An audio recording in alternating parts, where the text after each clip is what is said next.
High বন্ধুরা, চলে এসেছে একটা নতুন ভিডিও নিয়ে তোমাদের সামনে।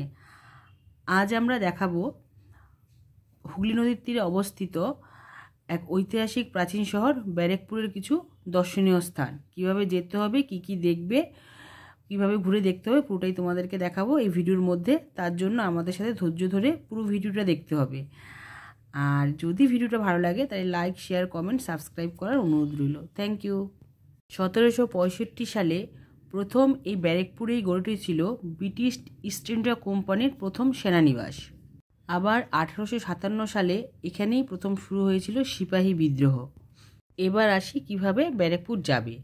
যদি কেউ ট্রেনে যেতে চাও তাহলে শিয়ালদা স্টেশন থেকে মেন লাইনে যে কোনো ট্রেন ধরে ব্যারেকপুর এসে নামতে পারো।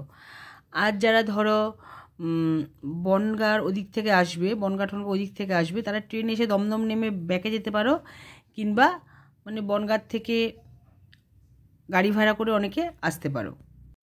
আর হাওড়া থেকে আসতে চাইলে হাওড়া ব্যান্ডেল যে ট্রেনগুলি আছে সেই ট্রেন ধরে এসে নামতে হবে শ্রীরামপুর স্টেশন। শ্রীরামপুর স্টেশন এসে সেখান থেকে নদী পার হয়ে আসতে হবে ব্যারেকপুরে।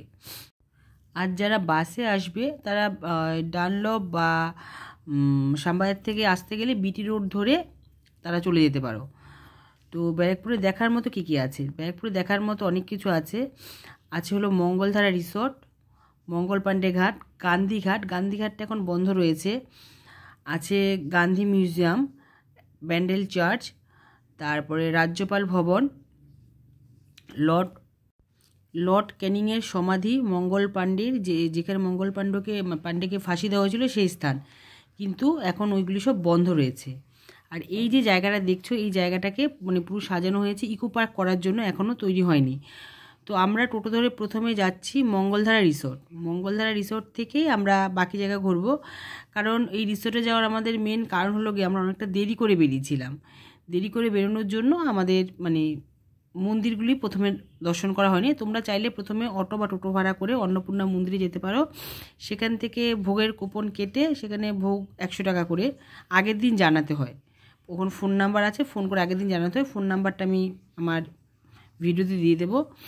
তো রাস্তাটা কিন্তু অসাধারণ, প্রত্যেকটা জায়গায় খুব সুন্দর। আমার মনে হয় না যে ব্যারেকপুরে গেছি, মনে হচ্ছে অন্য কোনো জায়গায় চলে গেছি। এত সুন্দর রাস্তা, চারদিকে সবুজে ঘেরা, দুর্দান্ত। এটা হলো গিয়ে মঙ্গলধারা রিসর্ট।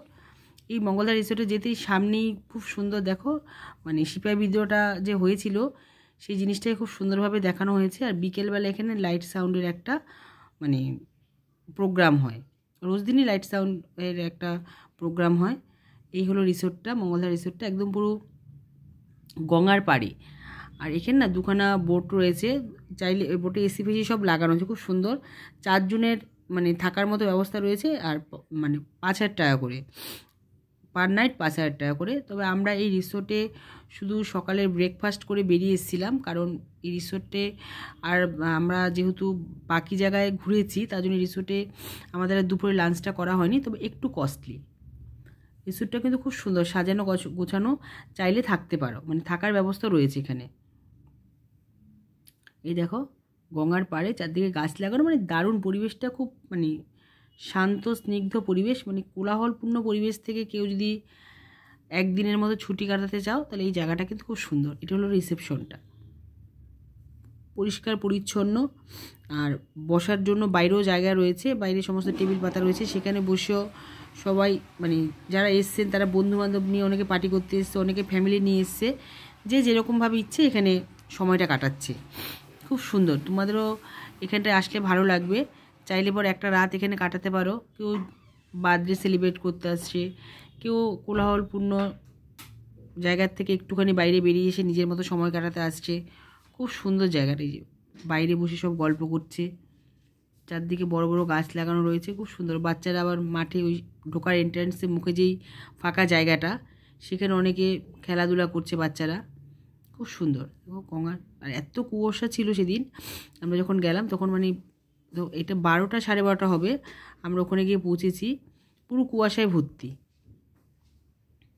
দেখো রাস্তাটা কত সুন্দর, দারুণ লাগছে দেখতে, অপূর্ব, মনে হচ্ছে যেন বাইরে কোথাও চলে এসেছি আমরা। এটা যে কলকাতার মধ্যে একটা এত সুন্দর জায়গা আছে, না গেলে কেউ বিশ্বাসই করবে না।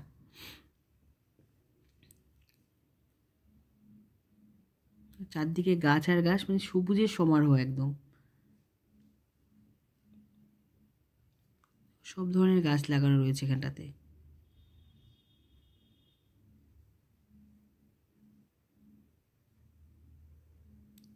এটা যে খুব নতুন তা নয়, 1982 সালে এটা মানে রিসোর্টটা হয়েছে। তো এখন এটা অনেকটা মানে বেশি লোকমুখে প্রচলিত হয়ে পড়েছে, আগেও ছিল, এতটা প্রচলন ছিল না। আর এই যে এই দেখো গাছটা কত সুন্দর, একটা পুরনো গাছ। এই যে এখান দিয়ে এই মানে গঙ্গার উপরে দিয়ে একটা ব্রিজ করা হয়েছে, যে ব্রিজ করে গিয়ে বোটের মধ্যে গিয়ে নামতে হয় ওখানটাতে। তো ওখানে ফ্যামিলি থাকাতে আমরা ভেতরে ঢুকতে পারিনি, কেউ বুক করে রেখেছিল, ফ্যামিলি থাকার জন্য আমরা ঢুকতে পারিনি।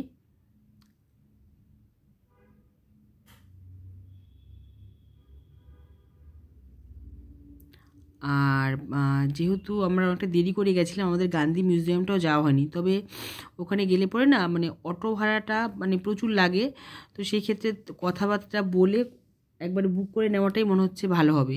যে সারাদিনে কী কী দেখবে ওদের সাথে কথা বলে নিয়ে একদম বুক করে নিলে পরেই হয়তো খরচাটা অনেকটা ঠিকঠাক মতো চলে আসবে। নয়তো মানে আলাদা আলাদা করে নিতে গেলে না অটো ভাড়াটা অনেকটা বেরিয়ে যাবে। দেখো বোটের উপরে অনেক গাছপালা লাগানো, বেশ সুন্দরভাবে সাজানো গোছানো আর কি।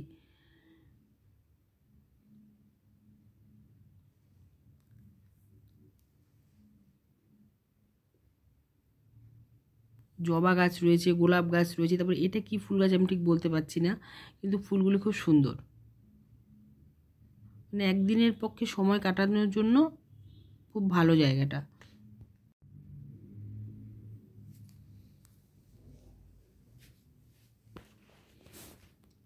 এই যে এন্ট্রান্সটা, আমি প্রথমে গিয়েই আমরা ঢুকে গেছিলাম, খুব খিদে পেয়ে গেছিলো টিফিনের জন্য, তার জন্য ফার্স্ট এন্ট্রান্সটা দেখাতে পারিনি। তো কি দারুণ, মানে পরিষ্কার পরিচ্ছন্ন, খুব সুন্দর জায়গাটা। আর এই যে সামনে এই যে এখানটাতেই হলো গিয়ে সিপাহী বিদ্রোহের বিভিন্ন মানে নিদর্শনকে ওই সন্ধ্যার সময় লাইট অ্যান্ড সাউন্ডের মাধ্যমে দেখানো হয়। আর কিছু মূর্তি স্ট্যাচু করা রয়েছে, দ্বিতীয় বাহাদুর শাহের মূর্তি, তারপরে হলো গিয়ে মঙ্গল পাণ্ডের মূর্তি, সব রয়েছে এখানটাতে। খুব সুন্দর জায়গাটা। আর যেহেতু পুরো গঙ্গার পাড় ধরে, তো মানে আরও আরও বেশ ভালো লাগে দেখতে। এখান থেকে মিনিট 5-7 রাস্তা হলো গিয়ে গান্ধীঘাট। আমরা গান্ধীঘাটে যাইনি, কারণ গান্ধীঘাট এখন বন্ধ রয়েছে।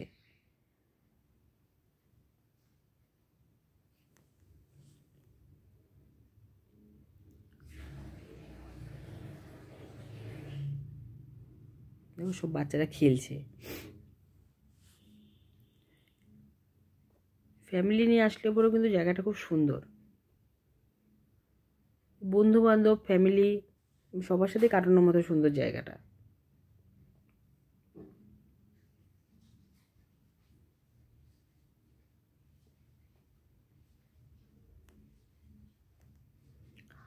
আর ওই এখানে যে রাজভবন রয়েছে, রাজভবন, কর্নেলের যে সমাধিস্থান, ওই সব জায়গাগুলো এখানে এখন বন্ধ করে দেওয়া হয়েছে। এখন আর মানে পাবলিকের জন্য ওপেন থাকে না। বিশেষ বিশেষ দিনে ওই রাজভবনটা খোলা হয়, বিশেষ বিশেষ দিনে, যেমন 26শে জানুয়ারি, 23শে জানুয়ারি, 15ই আগস্ট। আর বাকি টাইমে মানে যারা ভিআইপি পাস পায় একমাত্র তারাই ভেতরে প্রবেশ করতে পারে, তাছাড়া দেয় না, প্রবেশ করতে দেয় না ওখানটাতে। আমরা মঙ্গলধারা রিসোর্ট থেকে এসছি হলো গিয়ে মঙ্গল পাণ্ডে পার্কে। এই পার্কে আসতে, মঙ্গলধারা রিসোর্ট থেকে মঙ্গল পাণ্ডে পার্কে আসতে আমাদের অটো ভাড়া পড়েছিল 100 টাকা করে, মানে পার হেড নয়, 3 জন করে একটা টোটোতে বসেছিলাম আমরা, 100 টাকা করে নিয়েছিল। আর এখানে ঢোকার জন্য 50 টাকা করে এন্ট্রি ফি নিয়েছে। এটা 2024 সাল থেকে চালু হয়েছে বললো, মানে আগের বছর থেকেই এই টিকিটের ব্যবস্থাটা শুরু হয়েছে, তার আগে ছিল না। এই পার্কটা কিন্তু খুব সুন্দর, মানে প্রত্যেকটা জিনিসই গঙ্গার পাড়েই বসানো। আর পার্কের ঠিক গায়েই লাগানো হলো গিয়ে, একদম পার্কের গায়েতে, মানে এক পাঁচিলের এদিক আর ওদিকে ওই সাইডে রয়েছে রাজভবন, ওদিকটা রাজভবন রয়েছে। কিন্তু রাজভবনে যেহেতু এখন কাউকে অ্যালাউ করেনি, তার জন্য আর রাজভবনের ভেতরে ঢোকা যায়নি। আর এই মঙ্গল পাণ্ডে যে পার্কটা রয়েছে, এই পার্কটার ভেতরে না একটাই রেস্টুরেন্ট রয়েছে, মানে কেউ খাবার দাবার চাইলে পরে ওখান থেকে মানে নিয়ে খেতে পারো, সব রকমের খাবার পাওয়া যায়, চাউমিন থেকে শুরু করে, ভাত থেকে শুরু করে, ম্যাগি থেকে শুরু করে সব কিছু রয়েছে এখানটায়। আর এই মানে পার্কের ঠিক আগেই ওই ঝালমুড়ি, তারপরে চা, কফি এসব নিয়ে বসেছে, সেখান থেকেও তোমরা খেতে পারো। আর ঠিক ঘাটের সামনেই রয়েছে হলো গিয়ে মহাদেবের একটা মন্দির, খুব সুন্দর।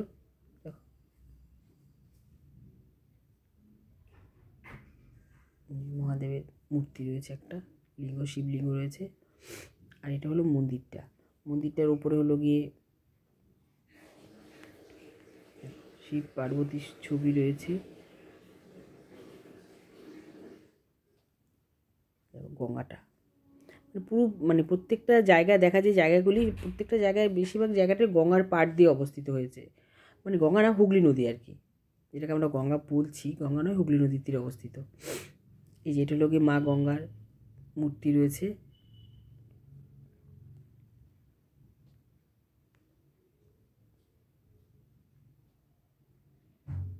মানে এই পুরো পার্কটার মধ্যে ঘুরতে বেশ অনেকটা সময় লাগবে।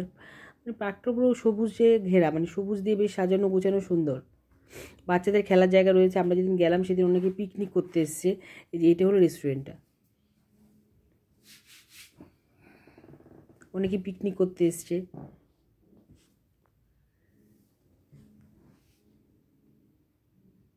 সুন্দর করে সাজিয়ে, তো 25শে ডিসেম্বর বা 1 জানুয়ারিতে সাজিয়েছিল, সেটা রয়ে গেছে এখন অবধি। দেখো সব পিকনিক করছে এখানে বসে, বেশ গাছ দিয়ে সবুজ দিয়ে বেশ সাজানো গোছানো। আর মানে সেদিন ওয়েদারটা বেশ, মানে রোদ ওঠেনি, একটু ঠান্ডা ঠান্ডা ছিল, বেশ সুন্দর ওয়েদার ছিল সেদিন।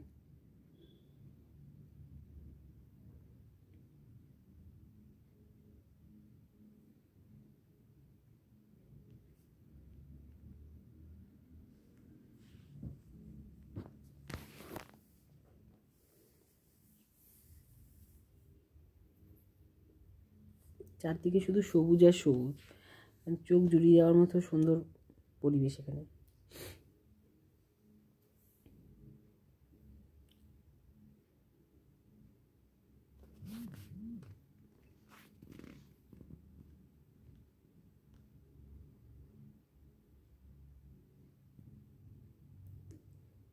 বিভিন্ন পাতাবাহার গাছও রয়েছে। এই হুগলি নদীর পাড় ধরে, মানে যতগুলি দর্শনীয় স্থান, প্রত্যেকটা দর্শনীয় স্থানই হুগলি নদীর পাড় ধরে রয়েছে।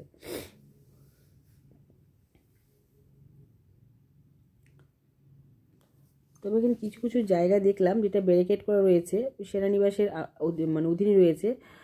তো মানে ওখানে হয়তো কিছু ছিল, প্রাচীন কিছু ছিল যেগুলি মানে পুরো ভগ্নদশায় পৌঁছে গেছে, একদম পুরো একটু একটু ইট পাথরগুলি দাঁড়িয়ে আছে।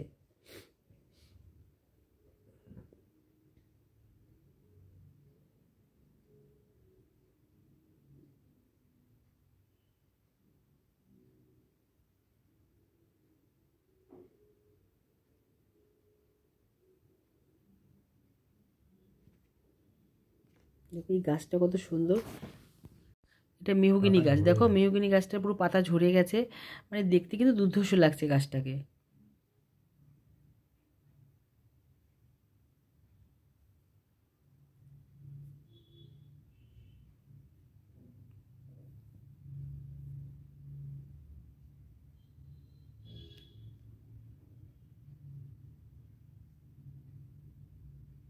সব পিকনিক করছে, পিকনিক এসে সব খাচ্ছে, খাওয়া দাওয়া করছে পিকনিকে। আর এই বাচ্চাদের একটা পার্ক রয়েছে ছোট, এখানে সব বাচ্চারা সব দোলনা টোলনা চলছে, স্লিপ রয়েছে।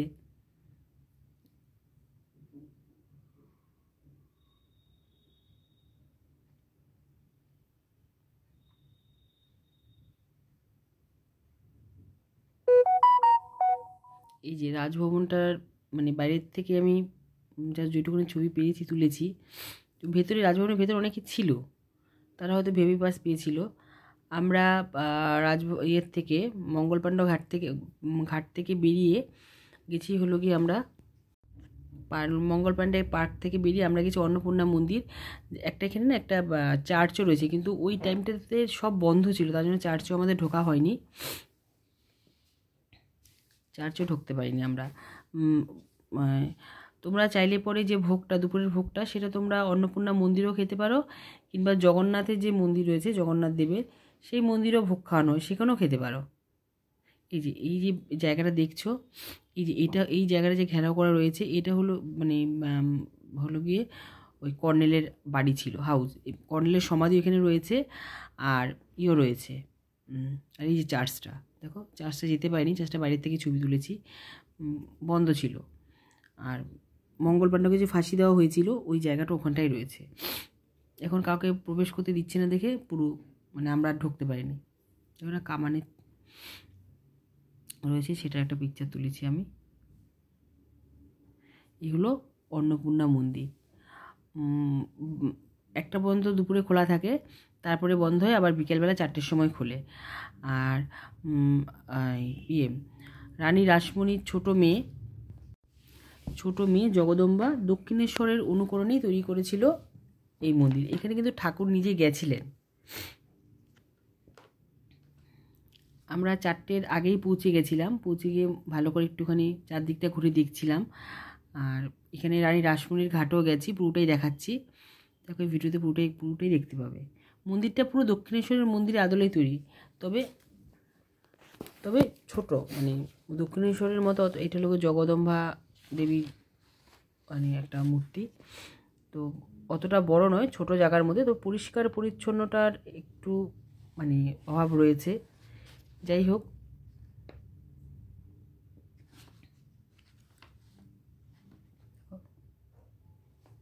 পুরো মানে হট করে দেখলে মনে হবে যেন দক্ষিণেশ্বর চলে এসেছি। আর দক্ষিণেশ্বরের মন্দিরে যে শিব যে মন্দিরগুলো রয়েছে, সেটা হলো দুদিকে 6টা 6টা 12টা, কিন্তু এখানে 3টে 3টে করে 6টা।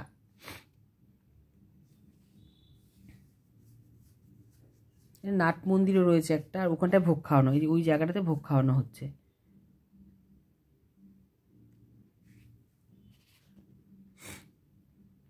অফিস রুম, এই যে দেখো এখানে ফোন নাম্বার দেওয়া রয়েছে। এই ফোন নাম্বারে কন্ট্যাক্ট করে আগের দিন বলে দিতে হবে যে তোমরা ভোগ খেতে যাবে, সেটাকে আগের দিন জানিয়ে দিতে হবে। এই যে মন্দির থেকে বাইরে বেরিয়ে গেলে পরে হলো গিয়ে এই যে রানী রাসমণি ঘাট। রানী রাসমণি ঘাটে যাওয়ার আগে একটা মন্দির ছিল, ঠিক ঘাটে যাওয়ার আগেই বজরংবলী আর মহাদেব।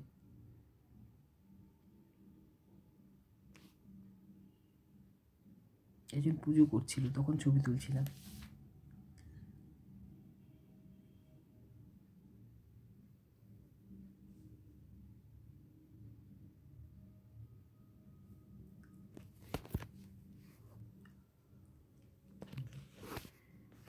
মহাদেবের নন্দীরা বাবু বসে আছেন, এই শিবলিঙ্গ।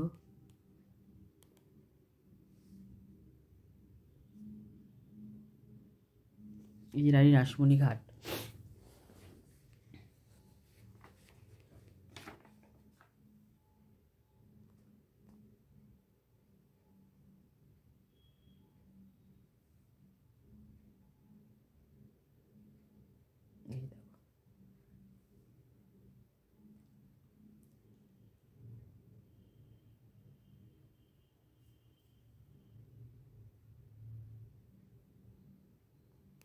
অতটা ভিড় ছিল না দক্ষিণেশ্বরের মন্দিরে, যতটা ভিড় হয় মা অন্নপূর্ণার মন্দিরের ভিড়টা খুবই কম। মানে মন্দির খোলার 5-10 মিনিটের মধ্যেই পুজো দেওয়া হয়ে গেছে। আর ঠিক মন্দিরে ঢোকার মানে মুখেই 2-3 জন মানে ডালি নিয়ে বসে আছে, সেখান থেকে নিতে হয়। এই হলো গিয়ে মা অন্নপূর্ণার মূর্তিটাকে তুলে ধরার চেষ্টা করেছি, যতটা পেরেছি ধরেছি, কারণ সামনেটা একটু ভিড় ছিল তো, আর ছবি তোলাটা ঠিক বারণ করছিল, তার জন্য ঠিকমতো আর করতে পারিনি। যতটা পেরেছি তুলে ধরেছি। অন্নপূর্ণা মন্দির থেকে পায়ে হাঁটার 10 মিনিটের রাস্তা হলো গিয়ে জগন্নাথ মন্দির। এই জগন্নাথ মন্দিরটা ঢুকলে কিন্তু মনে হয় যেন পুরীর জগন্নাথ মন্দিরে চলে এসেছি। পুরো সুন্দর কারুকার্য করা, দারুণ। এই মন্দিরেও চাইলে পরে ভোগ গ্রহণ করতে পারেন আপনারা, কিন্তু সেটাও আগের থেকে জানিয়ে দিতে হবে আর কি। দারুণ কারুকার্য করা মানে, আর ভেতরে না শ্রীকৃষ্ণের পুরো মানে জন্মটাকে পুরো চিত্রের মাধ্যমে তুলে ধরা হয়েছে। জন্ম কাহিনীটাকে পুরো চিত্রের মাধ্যমে তুলে ধরা হয়েছে। ওখানে বিভিন্ন দেয়ালে বিভিন্ন কারুকার্য করে পুরো সুন্দর করে তুলে ধরেছে, একটু লক্ষ্য করলেই বোঝা যাবে সেটা।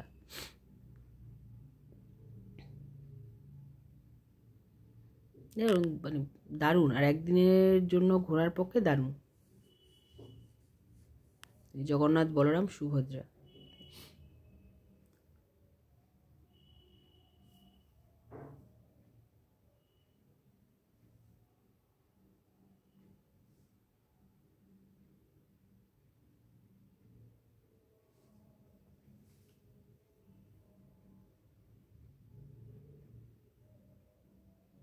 দারুণ কারুকার্য করা, খুব সুন্দর। একদিন ব্যারাকপুর ঘুরে আমার খুব ভালো লেগেছে, আশা করছি আপনাদেরও ভালো লাগবে। যদি ভালো লাগে তাহলে পাশে থাকার অনুরোধ রইল।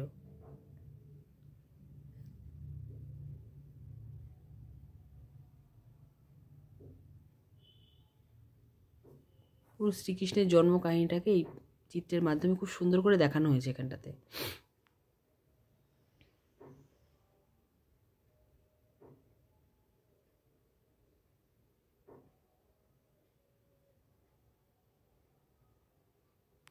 আমরা এই জগন্নাথ মন্দির দর্শন করে তারপরে এখান থেকেই টোটো ধরে একদম চলে গেছি দাদা বৌদি রেস্টুরেন্টে গিয়ে খাওয়া দাওয়া করে আমরা বাড়ি ফিরে এসেছি। ব্যারাকপুরে গেছি, দাদা বৌদিতে খাবো না সেটা তো হয় না। তো চ্যানেলটিকে লাইক, শেয়ার, সাবস্ক্রাইব করার অনুরোধ রইল। Thank you.